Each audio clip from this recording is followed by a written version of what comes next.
आज हमारे पास 19 दिसंबर 1925 का एक आध्यात्मिक स्रोत है। इसका शीर्षक है मीठे बच्चे, अब घर जाना है इसलिए देही अभिमानी बनो। और ये सिर्फ एक लेख नहीं है, ये एक पूरी दुनिया का नजरिया है।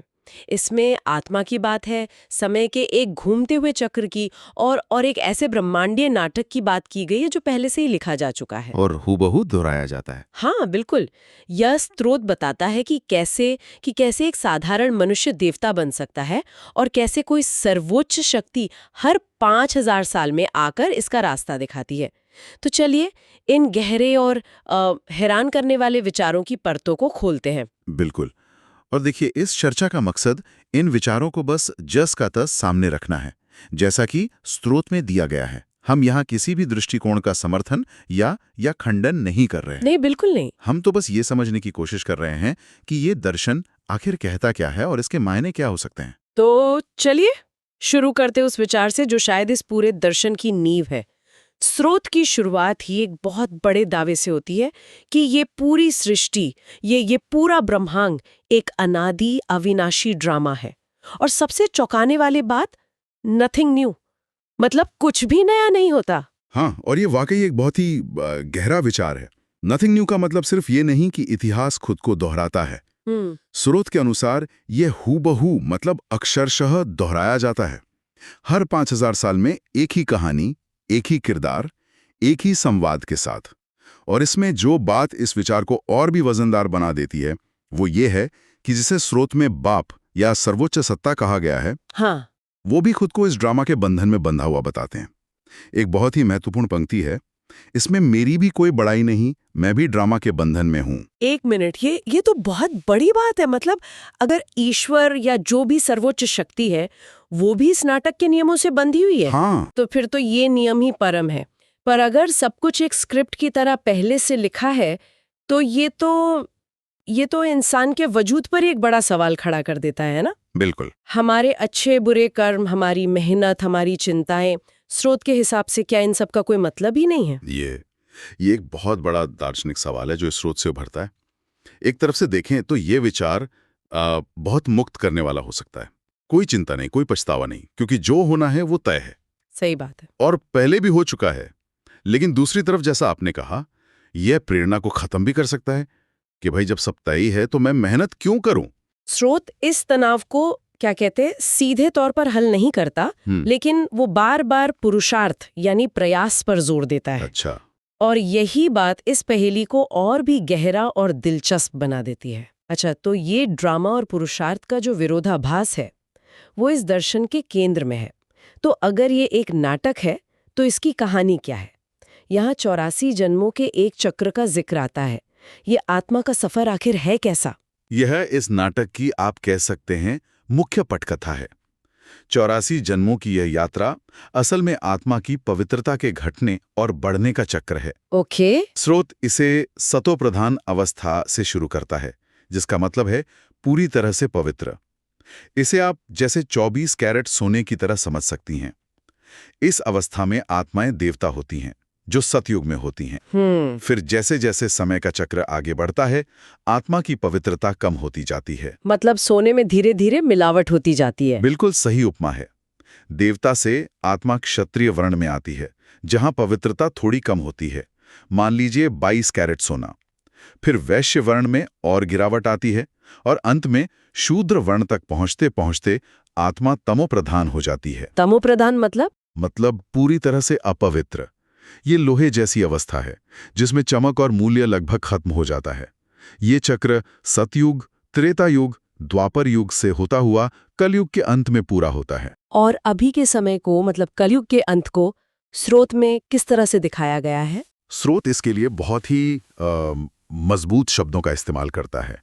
इस समय को रौरव नर्क कहा गया है। बाप रे। हाँ, ये वो समय है जब मनुष्य पूरी तरह तमोप्रधान हो जाते हैं और वासना, जिसे स्रोत में काम महाशत्रु कहा गया है, वो अपने चरम पर होती है।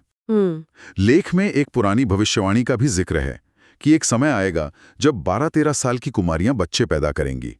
स्रोत कहता है कि देखो, अब वो समय आ गया है। ये समाज की नैतिक गिरावट की, मतलब चरम अवस्था को दिखाता है। सुनने में ये समाज की हालत काफी डरावनी लगती है। हम्म। तो क्या स्रोत सिर्फ इस गिरावट की कहानी सुनाकर छोड़ देता है या इससे बाहर निकलने का कोई रास्ता भी बताता है? यहीं पर कहानी में एक मोड़ आता है। वापसी का रास्ता दिखाने के लिए ही बाप यानी सर्वोच्च आत्मा हर 5000 साल में एक बार इसी समय मतलब कलयुग के अंत में। हाँ बिल्कुल, कलयुग के अंत में आते। उनका आना इस पुराने तमो प्रधान चक्र के अंत का और एक नए सतो प्रधान चक्र की शुरुआत का संकेत है। वो आकर वही ज्ञान फिर से देते हैं जिससे आत्माएं वापस अपनी पवित्र अवस्था में लौट सकें। ठीक है, तो ये ज्ञान ही वापसी का रास्ता है। स्रोत में एक युद्ध की बात भी की गई है। आजकल जब हम ये शब्द सुनते हैं तो हमारे दिमाग में हिंसा और बाहरी संघर्ष की तस्वीर बनती है। क्या यहाँ भी इसका यही मतलब है? नहीं, ये एक बहुत अच्छा सवाल है। यहाँ युद्ध का मतलब पूरी तरह से आंतरिक है। आंतरिक? हाँ, ये किसी बाहरी दुश्मन से नहीं, बल्कि अपने ही अंदर के 5 विकारों काम, क्रोध, लोभ, मोह, अहंकार से लड़ने की बात है। स्रोत में इन 5 को मिलाकर माया रावण कहा गया है। अच्छा, माया रावण। तो ये हर आत्मा का अपने अंदर के रावण पर जीत पाने का एक आध्यात्मिक युद्ध है। ये बात थोड़ी हवा-हवाई सी लग रही है। इसे समझने के लिए क्या कोई ठोस मिसाल दी गई है? क्योंकि अंदर की लड़ाई एक बहुत ही अमूर्त विचार है ना? हाँ बिल्कुल, इसे समझाने के लिए स्रोत में एक बहुत ही दिलचस्प कहानी का जिक्र है, गुलबकावली की कहानी। गुलबकावली? हाँ, कहानी में एक पात्र होता है जिसे एक जलता हुआ दिया लेके जाना होता है, लेकिन रास्ते में माया तूफान बनकर आती है और उस दिए को बुझाने की कोशिश करती है। स्रोत इस कहानी का इस्तेमाल ये बताने के लिए करता है कि आत्मा के अंदर जो याद का दीपक जलता है उसे माया के तूफान यानी ये 5 विकार बार बार बुझाने की कोशिश करते हैं। और ये तूफान कितने शक्तिशाली हो सकते हैं? बहुत ज्यादा। स्रोत एक बहुत ही चौंकाने वाली बात कहता है कि 8-10 साल के पुराने और अच्छे समझे जाने वाले साधक भी क्या इन तूफानों में गिर पड़ते हैं, यानी उनकी याद का दीपक भी बुझ जाता है। एक मिनट, ये तो बहुत चौंकाने वाली है। अगर 8-10 साल के अनुभवी साधक भी गिर जाते हैं तो फिर एक नए साधक के लिए क्या उम्मीद है? ये तो इस रास्ते को लगभग असंभल जैसा बना देता है। ये इस यात्रा की सच्चाई को दिखाता है। ये कोई एक बार की लड़ाई नहीं है जिसे जीतकर आप हमेशा के लिए निश्चिंत हो जाएं। अच्छा। ये एक निरंतर चलने वाला संघर्ष है। इसीलिए स्रोत बार बार कहता है कि गिरना बड़ी बात नहीं है, गिरकर फिर से उठना और अपने दीपक को फिर से जलाना ही पुरुषार्थ है। इस युद्ध में जीत का आधार ही 2 चीजें हैं, याद यानी सर्वोच्च सत्ता की निरंतर याद और देही अभिमानी स्थिति यानी खुद को शरीर से अलग आत्मा समझने का पक्का अभ्यास। यही वो हथियार हैं जिनसे माया पर जीत पाई जा सकती है। अच्छा, तो इस लगातार चलने वाले संघर्ष और उस पूर्व निर्धारित नाटक के बीच इंसान के हाथ में यही पुरुषार्थ है। तो चलिए अब इस पूरे ज्ञान के सार पर आते हैं। इससे बाहर कैसे निकला जाए? यहीं पर शायद शीर्षक का देही अभिमानी बनो वाला हिस्सा आता है। बिल्कुल, स्रोत 2 मुख्य सूत्र देता है। पहला, जैसा कि शीर्षक में है, देही अभिमानी बनो।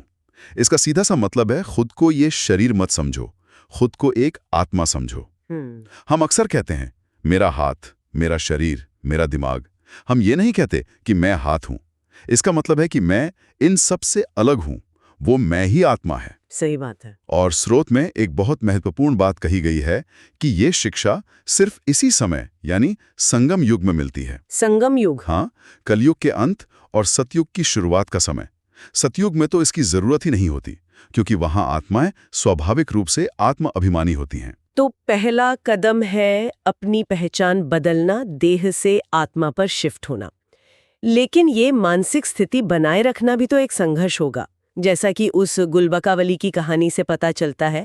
तो इस याद को बनाए रखने के लिए दूसरा कदम क्या बताया गया है? दूसरा कदम है मामेकम याद करो। मामेकम याद करो यानी सिर्फ एक बाप को याद करो। ये अंतमति सुगति के सिद्धांत पर आधारित है। हमारे समाज में ये मान्यता गहरी है ना कि अंत समय में व्यक्ति के मन में जो विचार या जिसकी याद होती है उसकी अगली गति भी वैसी ही होती है। हाँ, ये तो सुना है। तो स्रोत कहता है कि अगर अंत समय में सिर्फ एक सर्वोच्च सत्ता की याद पक्की हो तो आत्मा की गति भी सर्वोच्च होगी। वो वापस अपने पवित्र घर परमधाम जाएगी और फिर सतयुग में अपना पाठ बजाने आएगी। तो ये ज्ञान और याद का एक मिलाजुला मार्ग है। स्रोत में एक बहुत अच्छी उपमा दी गई है कि ये रास्ता आत्मा को पेनी से पाउंड बनाता है। इसका मतलब तो ये हुआ कि ये एक तरह का ट्रांसफॉर्मेशन है, एक आध्यात्मिक कीमियागरी, एकदम सही। जो मूल्यहीन हो चुकी चीज को फिर से मूल्यवान बना देती है। एकदम सही समझा आपने। जो आत्मा कलयुग के अंत में तमोप्रधान होकर अपने सारे गुण और शक्तियां खोकर पेनी यानी कौड़ी के समान हो चुकी है, वो इस ज्ञान और याद के बल पर फिर से पाउंड यानी हीरे के समान मूल्यवान बन जाती है और सतयुग की मालिक बनती है। ये आत्मा की अपनी खोई हुई संप्रभुता को फिर से हासिल करने की यात्रा है। अब एक ऐसे पॉइंट पर आते हैं जो मेरे हिसाब से इस पूरे दर्शन का सबसे दिमाग घुमा देने वाला हिस्सा है। आत्मा के स्वरूप के बारे में उसे एक छोटी सी बिंदी बताया गया है, एक ज्योति बिंदु। लेकिन उसी सूक्ष्म बिंदी में 84 जन्मों का अविनाशी पाठ भरा हुआ है। ये कैसे संभव है? ये तो आज की डेटा स्टोरेज टेक्नोलॉजी को भी मात देता है। यही इस ज्ञान का सबसे वंडरफुल या आश्चर्यजनक पहलू है। जैसा स्रोत खुद कहता है कि एक अणु से भी सूक्ष्म ज्योति बिंदु स्वरूप आत्मा में पूरे 5000 साल का 84 जन्मों का हर एक सेकंड का रिकॉर्ड भरा हुआ है। हर एक सेकंड का। और ये सिर्फ रिकॉर्ड नहीं है, ये एक जीवंत पाठ है जो आत्मा बार बार बजाती है। इसकी सबसे अच्छी तुलना एक फिल्म की रील से की जा सकती है। जैसे एक छोटी सी रील में 3 घंटे की पूरी फिल्म होती है, वैसे ही इस आत्मरूपी रील में 5000 साल का नाटक भरा हुआ है। वाह! मतलब एक अणु से भी छोटे बिंदु में 84 जन्मों की पूरी फिल्म समाई हुई है। ये तो विज्ञान की कल्पना से भी परे हैं। और इस रील में एक भी फ्रेम आगे पीछे नहीं हो सकता। जरा भी नहीं। स्रोत के अनुसार 1 सेकंड का भी नहीं। कमाल है। हर आत्मा ठीक वही पाठ बजाती है जो उसने 5000 साल पहले बजाया था। वही सुख, वही दुख, वही रिश्ते, वही संवाद। ये एक बंद लूप है जो अनादिकाल से ऐसे ही चल रहा है और अनंत काल तक ऐसे ही चलता रहेगा। इसमें कुछ भी नया जोड़ने या पुराने को मिटाने की कोई गुंजाइश नहीं है। इसीलिए स्रोत शुरू में ही कहता है, नथिंग न्यू।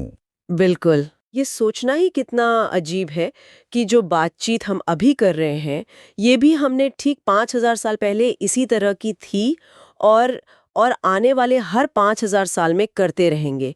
ये नियति या डेस्टिनी का चुरान रूप है। हाँ, ये फ्री विल या जिसे हम स्वतंत्र इच्छा कहते हैं, उस विचार को पूरी तरह से चुनौती देता है। अगर सब कुछ पहले से तय है और बदला नहीं जा सकता, तो फिर हमारे चुनावों का क्या अस्तित्व है? ये इस दर्शन का सबसे गहरा और शायद सबसे विवादास्पद पहलू भी है।